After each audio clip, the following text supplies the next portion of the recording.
2008 Jeep Patriot. What I'm going to do is I'm going to remove the engine as a whole. And what I mean by a whole is that pretty much everything you see here will come out with the engine, except everything that's attached to the firewall and the wheel wells in the front. So everything that you see that's attached to the wheel wells, this portion here, needs to be removed, of course. And everything attached to the firewall, which is back there, also needs to be detached. So basically, whatever is seen that's attached to the body of the vehicle needs to be disconnected. So everything gets released when the motor gets dropped from the bottom. There's some big bolts underneath the bottom. Here's your strut tower up top. So these bolts here will be released so the strut can free itself from the body, that side and also on the other side there. And you have all this contraption, all these things, bits, pieces and parts, they're all over the place. All that has to be disconnected. But I'm going to remove it as a whole so everything comes out basically as much as one piece as I can get it to come out as one piece. You can see a bolt there, so that would come off. Everything else you can't really see yet. But once I remove the battery and I remove the breather box and a few other things, this shroud here, everything will become more visible. So I'm going to get started and I'm going to start removing everything. I'm not going to film every step I'm doing because that would just take too long of time and make too long of a video. So I'm going to do it in stages and come back and give you a peek at how it's coming along so far. You can tell we're in fall. All the leaves are starting to change and drop from the tree.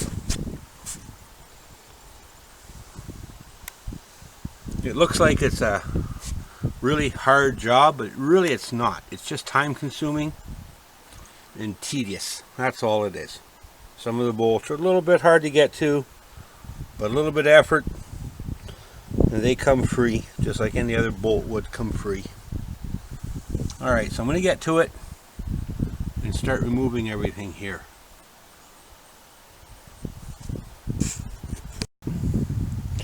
Alright, well here is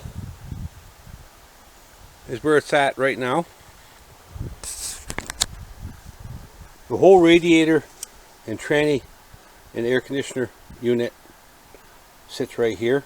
It will not come out as a whole with the engine, just so you know.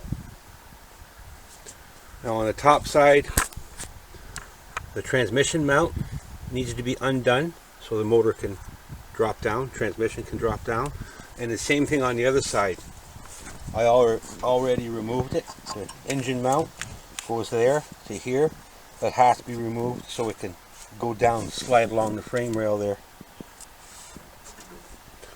And then, like I said before, it's just a matter of disconnecting everything and having it all free so it's able to slide down. You can see I'm leaving a lot of things intact. The wiring harness, I still yet need to unhook all the wires that are going towards the motor over here. And that's how it's coming along so far. The mount that you see down there, that will come down with the K-frame. The frame is what the motor sits on, motor and transmission. And of course the exhaust is going to have to be freed up. But on this particular one it's already freed up. So I'm going to finish up disconnecting all the wiring. The radiator hoses, you can see I have one here and I have one here just over here on the side. What I'm going to end up doing is plugging it.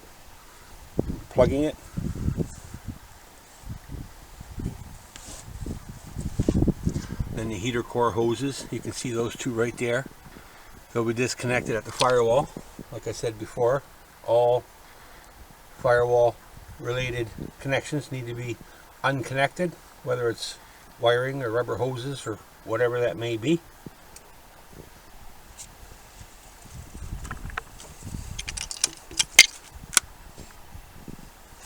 And you can see the big fire. There's a big wiring harness that goes to the motor. It's attached to everything here.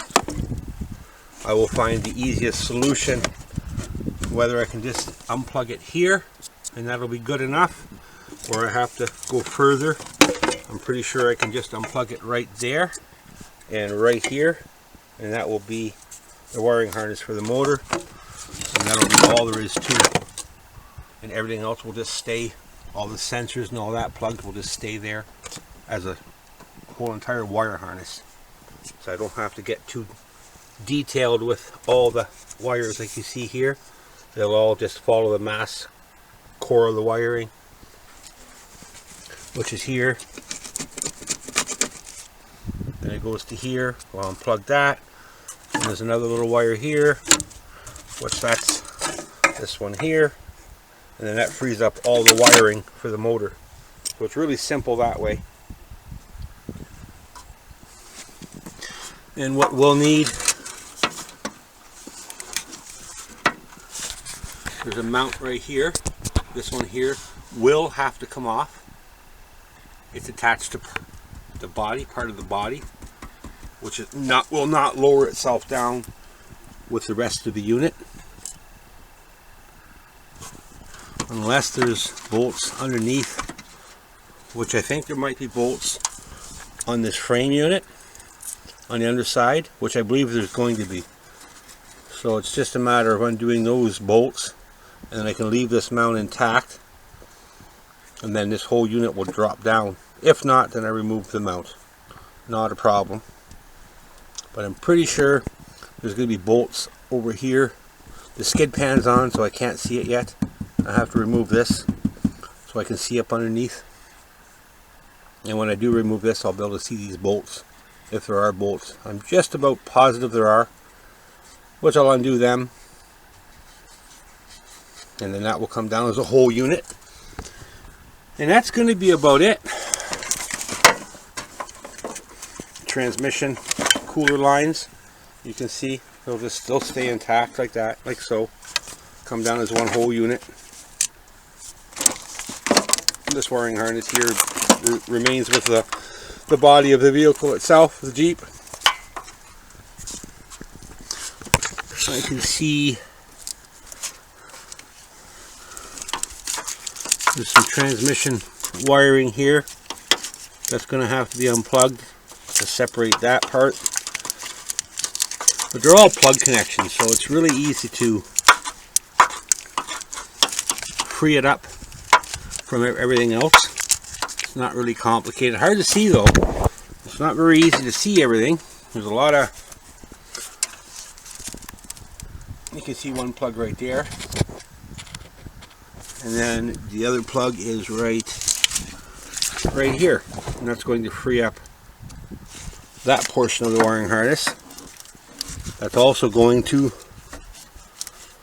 and there's a little strap here, I'll have to cut that little tie strap. I'll cut that, free that up from these radiator hoses, heater hoses, and you make sure you remove all the ground connections. There are quite a few of them. I think there's 3 of them so far that I ran into. There's one here, and there's another one here, and then there's another one over here. See here, down there. You want to remove all of those. And this wiring harness on this other side goes to the ABS brake system, which is down there. But that's not in the way of the motor. That's part of the brakes. And this big old plug is part of that wiring harness, which is part of this wiring harness, which will be staying part of the vehicle. So no need to worry about that. Just make sure it's free from the engine. There's another little plug right here. Don't exactly know where it goes, but I just unplugged it. Very hard to see, and in some cases very hard to reach into these places. Pretty tight. But as long as you're taking your time, being careful, it all gets done. And then obviously there's the shifter cable, which is going to need to be released, disconnected here and lifted up there, freed up from the rest of the vehicle. And then there's probably a couple other things I'm missing. But the key is to go through it slowly and make sure everything is disconnected. And then when you do go to lower the engine down, well, you're going to see if you missed anything. Lower it slowly so you don't break anything. And then if you do see that there's still something left attached, you can just stop the lowering process and disconnect at that point and free it up. Alright, so I'm about to go to the underside of it and remove the big bolts that hold up that framing unit that holds everything in place. So I'm going to just further disconnect a few things up top here, the radiator hoses, the heater core hoses there, and the linkage here, and that wiring like I said here, the plug. And then I'll come back to you and I'll show you how it's coming along so far. Okay, and I wanted to show everybody else something before I go too far with it. You got the steering wheel inside. Then you have your steering wheel column that comes down and goes to your rack and pinion steering. And that needs to be disconnected before that whole unit as one assembly can be lowered down. And it's basically it's a protective boot. If you just take something, you hit it, it'll pop off like you see there. And then you can see that bolt right there. Well, that's a bolt that needs to come out. So I'm going to turn the steering wheel so I can actually see the head of the bolt and remove it. So that shaft, that knuckle, that joint right there will actually come apart. With that bolt in there, it's not going to do that. That bolt needs to be removed. And also the fuel lines. Don't forget to remove the fuel lines. Forgot to mention. I mean, that's part of the checking for connections everywhere. But that powers, not the power steering, but the steering column shaft and the U-joint connection, which is right there, that's more than likely going to be forgotten about, and that's very important. You will not be able to lower it. It's going to create a struggling time right at that area, and it's really easy to do. It's just a matter of undoing that bolt, taking it and removing it, and that joint there will just come apart. It's that simple. Alright, I'll be back with you folks. Okay, now it's time for the underside work, and there's really not a whole lot to the underside work. Remember that transmission mount in the front? Well, that arm, there was bolts underneath it. So those two bolts are removed. Everything up top is removed. And the only thing left is underneath here. Now all of what you see here is all going to be lowered down as one piece.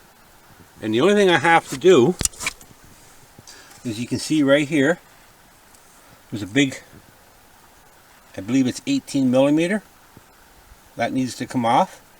And right here, another one, 18 millimeter.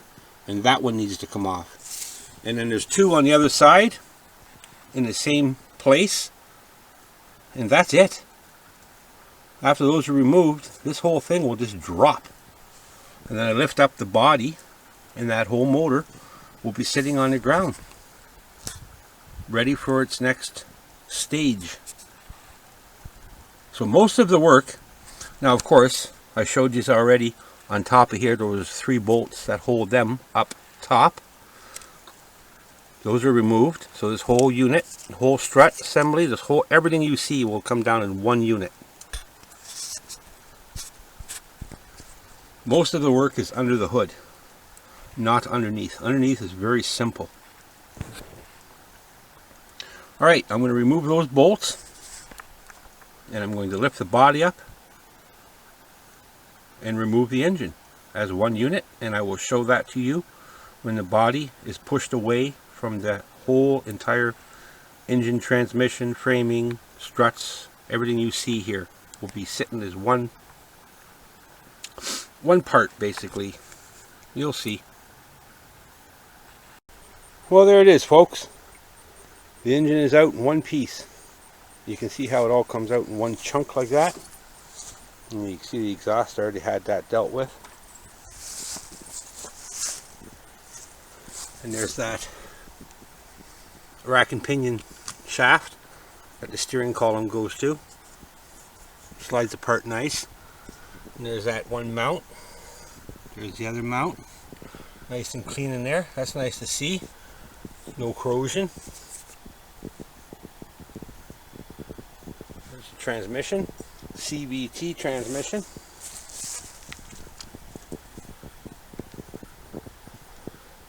Look at that exhaust system, isn't that? That's quite the contraption.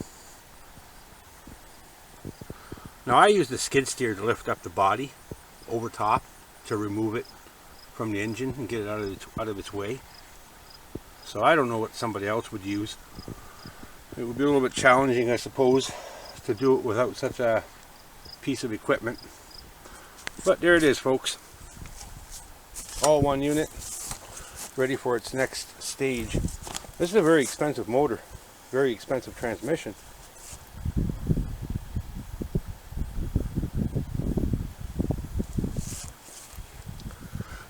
You can see down there in a little bit of black, so that'll all get dealt with. And you can see there's that mount again. You see it unbolted from the underside. Just couldn't see it because that skid pan was there. Oil filter, alternator, air conditioning, and the starter is in a pretty awkward spot.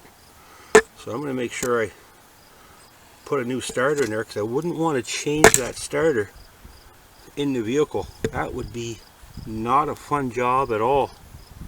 So I'll make sure I put a rebuilt one in there before this goes back into any Jeep. Well, my own Jeep, that is. Because I wouldn't want to change that. And that one looks pretty original.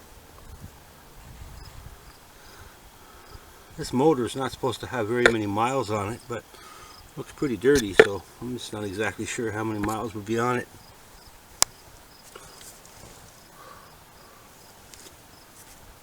The oil pan gasket looks like at one point was taken off, so maybe there was some work. It's supposed to be a rebuilt transmission, only about 7,000 kilometers on that transmission. Cost a fella, I think he said $2,700, and apparently that was cheap only because a friend of his did it at the shop. So we got his own rates basically from the shop. Alright folks, well there you have it. Thanks for watching, and subscribe. And thank you very much for those that already have subscribed.